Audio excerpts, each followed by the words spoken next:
The protests in Brazil were started basically by a group of left-wing activists called the Free Fair Movement.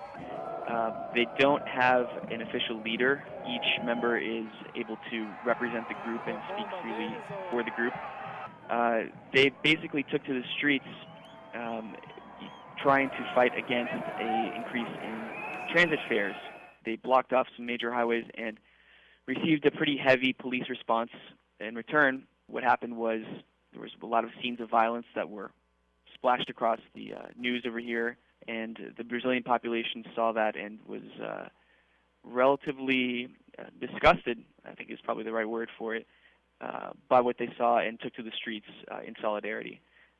What started off as originally a peaceful protests have expanded into violent protests and scenes of looting and crime across Brazil. We've spoken to leaders from the Free Fair movement, which started this entire protest. Their belief is that the protests have gone to a place where they shouldn't have gone, which is now violence.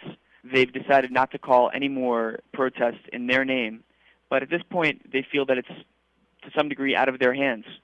That the protest movement continues based on the actions of other groups that have called people into the streets. The interesting thing about these protests is that they don't have a clear goal in mind and they don't have a clear leader that the government can negotiate with.